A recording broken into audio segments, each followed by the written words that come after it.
Hello, Internet! I'm Nick. And I'm Scott. And this is F5 Live, Refreshing Technology, episode 410, here on the Tech Podcast Network. If it's tech, it's here. This week, Google knows its alphabet. The NFL uses the power of the Surface, and Crackdown 3 uses the power of the cloud. All of that and more on our main show over at f5live.tv or on a bunch of different apps and places in the internets and the webs and all of that. This is a tease, just a little bit for you, for all of you on Facebook and YouTube, giving you a glimpse of what you can look forward to on our actual show, which is about an hour long and goes live every Sunday night at 9 p.m. Eastern time over on our website.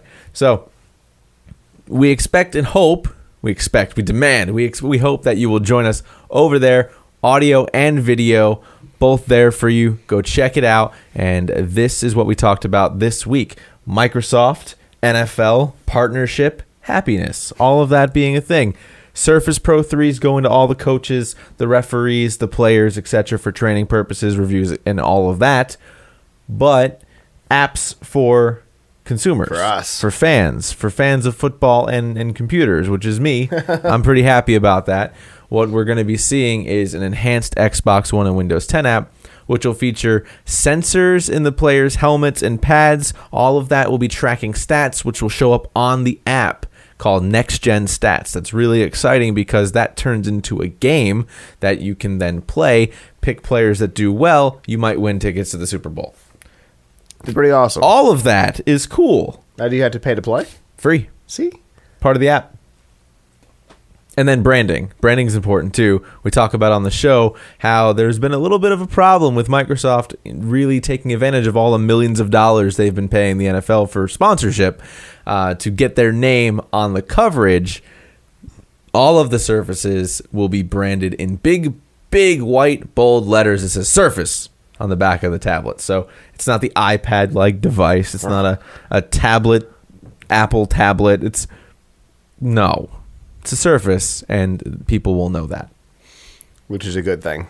Another really good thing, power of the cloud. It's a little Microsoft heavy this week, but that's okay. To the cloud. To the cloud, power of the cloud, Azure, Xbox Live, and Xbox One. We talked about the fact that gamers hated the idea of having cloud-backed game. Gamers were told to hate having cloud-backed gaming. By who?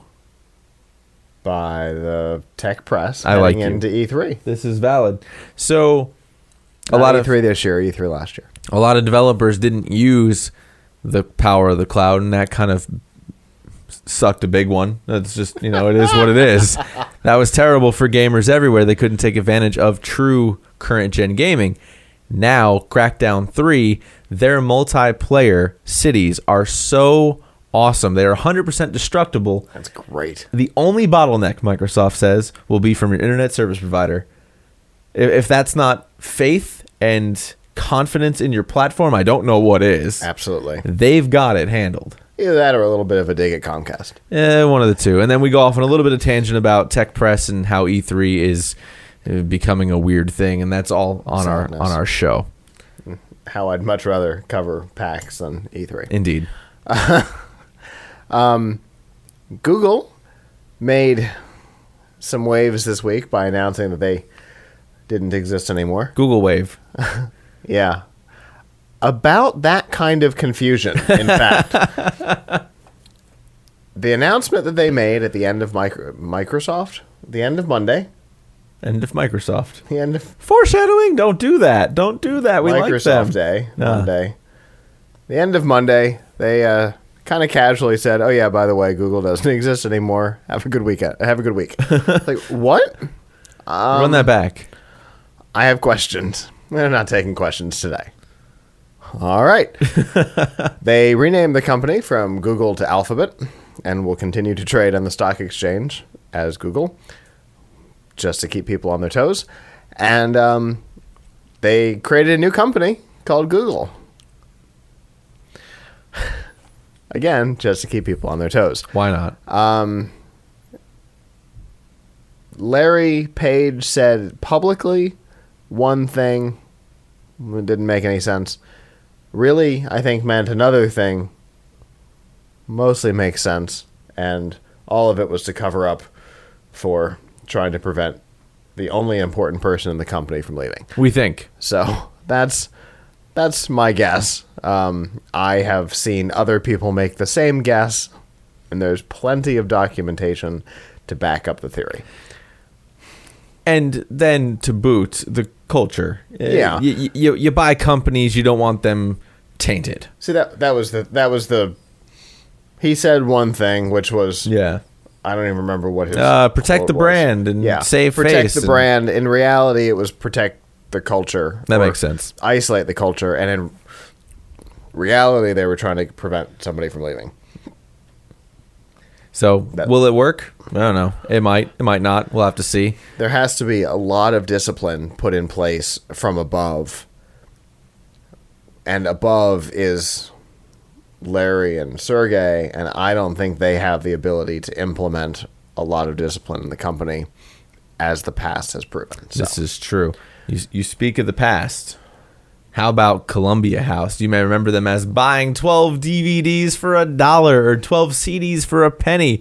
Those scams are thankfully over. The company filed for Chapter 11 bankruptcy, or at least the company that owned them, Filmed Entertainment, Inc. The company in its heyday made $1.4 million in 1996. Billion. 1.4 billion in 1996. That's a lot of money. Made $17 million last year. A lot less. A lot less money. Mostly collection money, probably, from what your theory is, and I agree with you. Yeah. I was not a sucker to those. I was a sucker to other ones, but a lot of people fell victim to the scam, unfortunately. And thankfully, this company has gone by the wayside now, especially after their admitted advent of digital music being a thing. You're doing math. I am. What have you come to the conclusion of?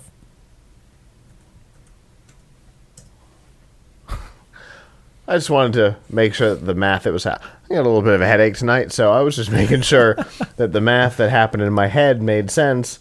That's roughly 1% of the revenue.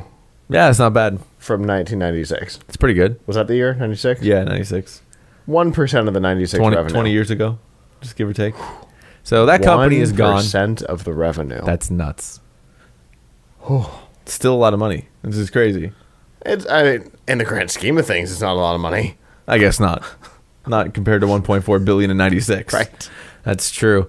If you were looking for Avram on this week's show, he was not with us. He was in San Francisco for IDF, so he will be joining us next week, probably with a report of what he learned from being out in the Bay Area. Yeah, probably a lot of Intel Developer Forum news for us. A lot of secret stuff. So I can't wait for that. So again, I hope that you will join us over on our website, f5live.tv, or you subscribe to us on all the myriad of platforms that are out there, like iTunes and the whatnots.